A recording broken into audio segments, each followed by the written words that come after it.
살아갈까라는 데는 큰 관심이 없고요. 대부분 오늘 내가 어떤 옷을 입지, 오늘은 내가 어떤 음식을 먹을까, 오늘은 어떻게 내가 즐겁게 보낼까 라는 데 더 많은 관심을 갖고 있지는 않나 생각돼요. 이유가 뭐냐면요, 인터넷에 쓰는 검색창은 사람들이 조회를 많이 하는 순서대로 뜨게 돼 있어요. 그래서 많은 사람들이 관심을 갖고 있는 것이 대중적이고 일반적인 지식이다라고 해서 우리에게 제안을 해주는 경우가 상당히 많이 있습니다. 오늘날 그리스도인으로 우리가 인생을 살아가는 데 있어서도, 우리가 주님 안에 뜻을 세우고 살아가는 데 있어서 우리도 한번 이것을 생각해 봐야 될 필요가 있습니다. 오늘 본문에 있는 내용은요, 우리가 잠시 후에 성경을 한번 다시 보겠지만, 사도 바울이 하나님의 사도로 부름을 받아 하나님의 그 부르심의 인생의 뜻을 세우고 하나님의 복음을 소유하고 전하며 누리는 그러한 삶을 우리에게 증거하는 귀한 서신서의 서두에 자기가 하나님의 복음을 위하여 세움을 받은 그러한 사도다라는 것으로 서두를 시작하는 것을 통하여 우리는 한번 우리의 삶을 한번 점검해 보게 됩니다.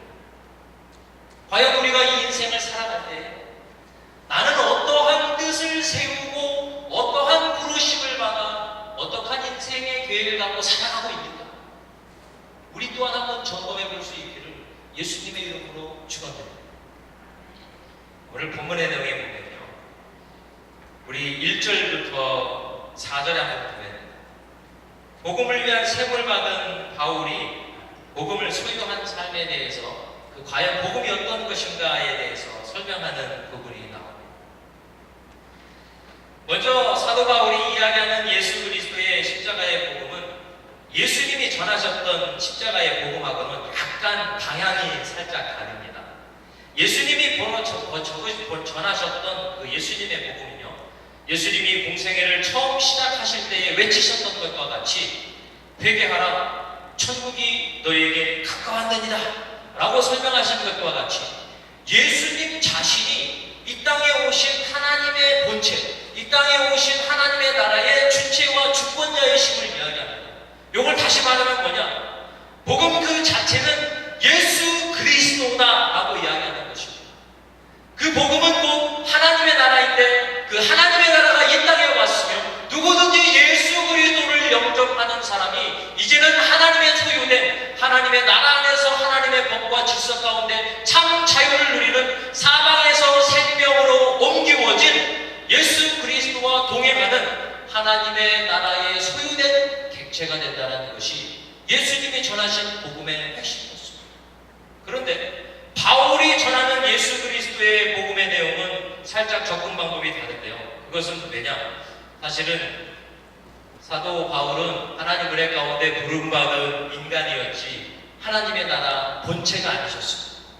그러다 보니까 예수님을 바라보는 입장에서 복음을 증거하게 됩니다. 그 후반절에 보면 그 뒤에 여러분 갖고 계신 성경책을 보시면 16절과 17절에 그 바울이 이해하고 있는 복음에 대해서 이해할 수 있는 좋은 말씀이 나옵니다. 우리 함께 보겠습니다.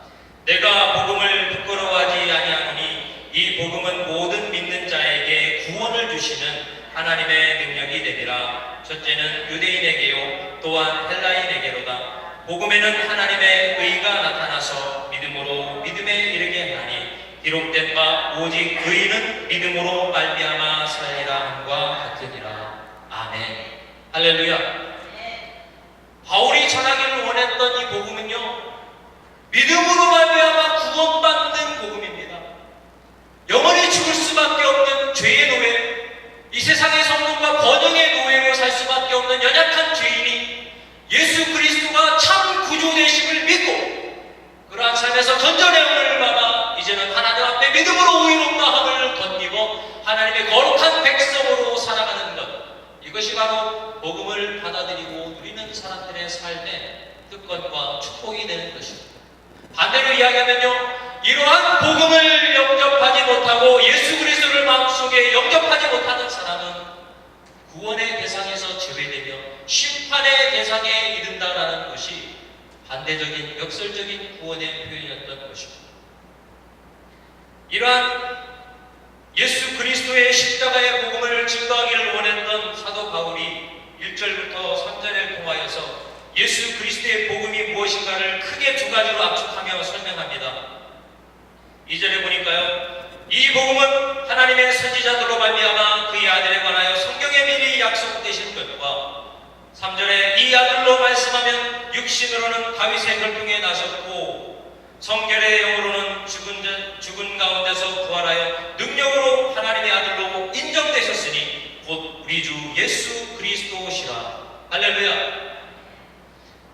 예수 그리스도께서 이 땅에 오신 것은 선지자들이 예언한 역사적인 확실한 증거가 있는 예수가 구주되심은 전통성이 있는 믿을만한 역사적인 예언의 증거가 있습니다 라고 증언하고 있는 것입니다.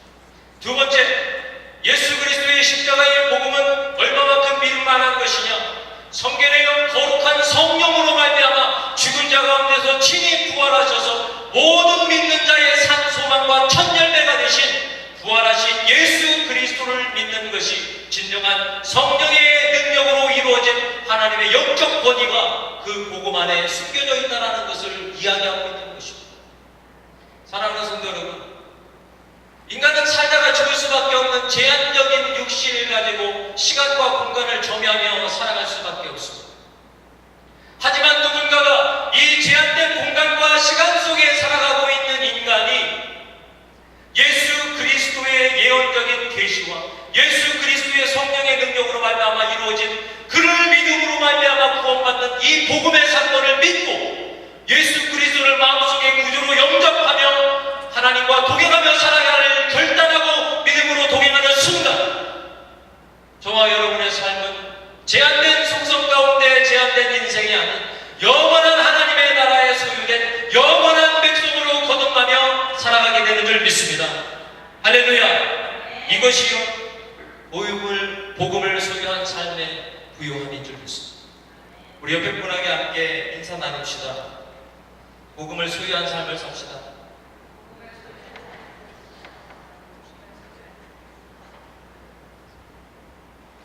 여러분, 복음을 소유한 사람하고 복음을 소유하지 않은 사람의 삶이 아주 극단적으로 다릅니다. 이 복음을 소유한 삶은요, 이 안에 있는 복음의 성격과 복음의 특성이 이 바깥으로 나옵니다. 여러분, 제가 어렸을 때 한참 불량식품이 유행했는데 그게 과자 이름이 톡톡인가 그랬던 것 같아요. 톡톡. 그게 조그만 봉지 안에 들어있는데요, 이 톡톡이라는 거를 까서 입에 넣으면 입속에서 톡톡 하고 터져요. 이게 막 많이 넣으면 어동 톡톡톡톡 하면서 다 터집니다. 그게 참 신기하고 재미가 있어서 그걸 사서 이렇게 많이 먹으면요, 먹을 땐 좋은데 확실한 증거가 있어요. 뭐냐? 혓바닥이 녹색으로 변합니다. 그 캔디가 먹고 나면 꼭 혓바닥을 녹색으로 만드는 그러한 이 색소가 들어있는 것 같습니다. 그래서 친구들 몰래 터덕톡톡톡톡 하고 먹고 있으면, 야, 너 지금 톡톡 먹었지? 아니, 안 먹었네. 해봐. 하면 톡톡을 먹은 증거가 나와요. 혓바닥에는 그 흔적이 쉽게 사라지지 않습니다. 그날 저녁까지 가는 것 같아요. 우리가 하다못해 캔디를 먹어도요, 혓바닥에 자국이 나요. 영생을 먹어. 생명의 말씀을 하나님의 거룩하심을 마음속에 소유한 사람이 어떠한 증거가 나타났습니다.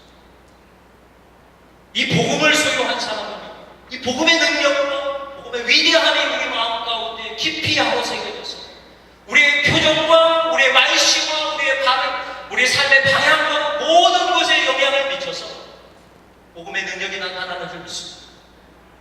사도 바울이요, 그러한 것을 우리에게 극단적으로 오늘날 말씀을 통하여 보여주고 있습니다. 사도 바울도 우리와 같은 똑같은 육신을 갖고 있는 사람이었습니다. 좋은 배경과 좋은 학문을 가지고 일사천리로 출세하여서 자기가 원하는 것을 이룰 수 있는 인간적인 뜻을 세우며 이룰 수 있는 그러한 사람이었습니다. 하지만 바울은 그러한 삶을 선택하지 않았습니다. 바울은 그러한 좋은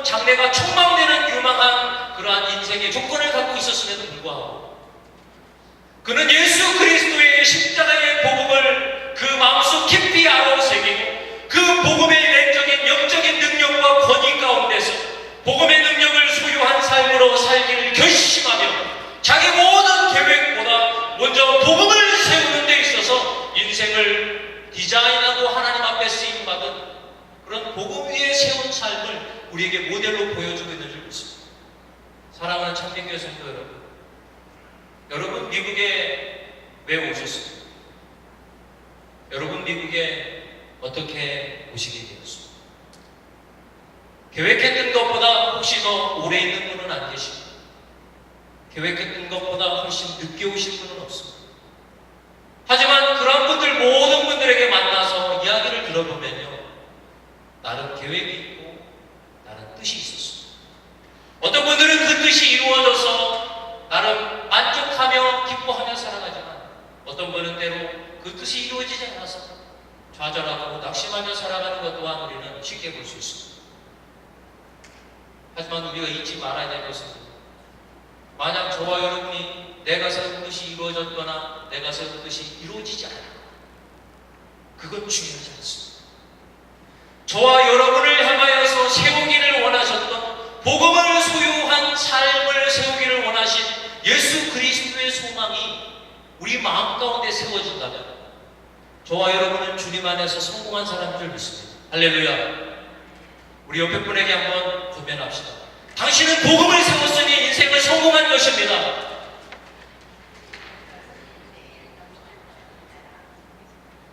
여러분, 복음을 세운다. 복음 위에 우리가 복음을 소유한 삶을 가지고 그 복음을 세우는 데 있어서 우리의 인생을 투자한다는 것은요, 이건 참으로 위대한 것입니다. 복된 것입니다. 누구나 할 수 없는 것입니다.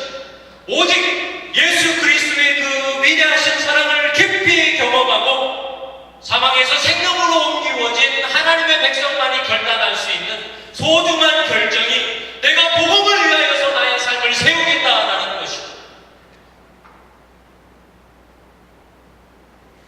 이 복음을 소유한 삶은요, 마음속에 구원을 누리고 있기 때문에 이 구원을 소유한 삶 가운데 세상을 살아가는데 담대함이 있습니다. 이 복음을 소유한 사람은요, 예수 그리스도의 하늘의 나라를 마음속에 소유한 부유한 자이기 때문에 궁색함이 없습니다. 이 복음을 소유한 사람은요, 주님과 동행하기 때문에 세상의 권세와 명예 앞에 용기 있고 담대하게 진실을 말할 수 있는 그런 하나님의 능력이 나타나는 삶을 살아가게 되는 것입니다. 우리가 일일이 성경을 들어서 예를 들지 않아도 저와 여러분의 성경책에서 많은 사람들의 증거를 그것을 찾을 수 있습니다. 만약 저와 여러분의 삶이 그러한 복음을 소유하고 그러한 현세적인 구원과 천국과 이 동행의 열매들이 나타나지 않는다면 우리에게 또 한 번의 기회가 있습니다. 주님께 나가 기도하는 것입니다. 주님, 내가 이 복음을 소유한 자로, 이 구원을 소유한 자로, 천국을 소유한 자로 주님과 동행하는 자로서 온전히 살기를 원합니다. 성령님 도와주십시오. 주께 기도하는 영혼마다 하나님께서 함께 하실 줄 믿습니다. 우리가 함께 이 복음을 세우는 삶에 대해서 이야기할 때에 복음을 전하는 삶을 한번 이야기하고자 합니다. 5절과 6절의 말씀인데요, 같이 한번 읽어볼까요? 시작. 그러므로 우리가 은혜와 사도의 직분을 받아 그 이름을 위하여 모든 이방인 중에서 믿어 순종케 하노니 너희도 그 중에 있어 예수 그리스도의 것으로 부르심을 입은 자니라. 할렐루야. 저와 여러분은 복음을 세우는 데 있어서 복음을 전하는 삶을 위하여 부름받은 줄 믿습니다. 할렐루야. 우리 옆에 분에게 다시 한번 자꾸 남편한테만 얘기하지 마요. 고개를 돌려서 뒤에도 또 좀 얘기를 하고 그러셔야 돼요. 이번에 복음을 전하는 삶을 삽시다. 옆에 얘기해주세요. 복음을 전하는 삶을 삽시다. 여러분, 교회를 다니는 성도들이 복음을 전한다는 것은 어떻게 보면 참 진입니다. 진입. 복음을 전해야 된다는 이 부담감 있잖아요. 그죠? 나는 복음을 전하는데 전혀 부담이 없어. 뭐 전혀 거리낌이 없고 그냥 언제든지 쉽게 복음이 확 나온다. 저런 것도 좀 문제가 있어요. 근데 사람이요, 자기가 생각하는 게 나오는 거예요. 자기가 꿈꾸는 게 이야기 나오는 거예요. 저희 이제 가끔 라이드를 하다 보면 아이들을 태워놓고 가다가 한 가지씩 꼭 물어봅니다. 넌 커서 뭐가 될래? 저는 그냥 습관적으로 물어봐요. 근데 그 얘기를 듣는 순간 애들은 얼어버립니다. 자기가 제일 싫어하는 질문. 아이들이 제일 싫어하는 게 너 커서 뭐가 될래? 왜냐, 이게 뉘앙스에 따라서 상당히 이게 조심해야 되는 단어예요. 그래, 너는 커서 뭐가 될래? 라고 묻는 것보다 에이, 넌 커서 뭐가 될래? 라고 얘기하는 거죠. 이게 상당히 다른 말이에요. 그런데 아이들이 이 말을 들으면 하나같이 머뭇머뭇거리면서 상당히 힘들어요. 오늘도 교회 오면서 교회 학생 하나를 태우고 오는데 그 학생이 참 재치 있는 대답을 한 것 같아요. 넌 커서 뭐가 될래? 그랬더니 저는요, 음식을 많이 해서 사람들을 기쁘게 해주는 요리사가 되고 싶어요. 그러는 거예요. 그래서 그래? 그리고 또 다른 꿈은 없어? 그랬더니 검사가 되고 싶대요. 왜 검사가 되고 싶냐? 그랬더니 잘못한 일을 있는 사람들을 밝혀내고 그 사람의 죄를 짓게 하는, 죄값을 치르게 하는데 그런 검사가 되고 싶어요. 상당히 이게 간격이 크더라고요. 요리사는 검사랑 상당히 매치가 안 되는데 그러냐? 그랬더니 제 눈치를 살짝 보더니 그 물어본 사람이 목사니까 제가 원하는 이제 대답을 이제 하려고 이제 메이크업을 하는 중입니다. 뭐라고 메이크업을 하냐면 그거는 뭐 제 계획이고요. 그래도 하나님이 뭐 하라 그러면 그거 해야죠. 그래서 애들이 이게 참 목사랑 같이 생활을 많이 하다 보면 이런 부작용이 있어요. 목사가 듣기 원하는 대답을 미리 계획하고 있다는 거죠. 그래서 제가 한 번 더 물어봤습니다. 야, 그러면 너는 진짜 하나님이 나를 통해서 어떤 걸 원하시는지 한번 기도해 본 적 있냐? 그랬더니 그 친구 하는 얘기가 한번 해봤는데요, 별로 대답 없으시더라고요. 어쩌면 그 말이 정답일 수 있습니다. 왜냐? 내가 하고 싶은 건 어때요? 어려서부터 지금까지 꿈을 쫙 키워왔어. 책을 볼 때, 앉아있을 때, 쉴 때마다 물 주고 걸음 주고 내가 원하는 생각들을 쫙 키워왔어. 쫙 키워와서요, 벌써 이 내 세상, 이 내 생각은 벌써 이것이 오랜 시간이 지났기 때문에 열매도 맺히고 이거에 대한 큰 비전과 꿈이 있습니다. 거기에다가 하나님이 어느 날 나타나서 아무개, 네가 지금껏 꿈꿔왔던 그 나무를 싹둑 자르고 뿌리를 캐낸 다음에 거기다 콩나물을 심어. 뭐 그렇게 한번, 원래 하나님이 그런 분은 아니십니다. 하나님 그런 분은 아니시지만 그렇게 했다라고 한번 우리가 생각을 한번 해봅시다. 만약에 그런 음성을 듣는 저와 우리는요 상당히 당황할 수밖에 없습니다. 왜냐?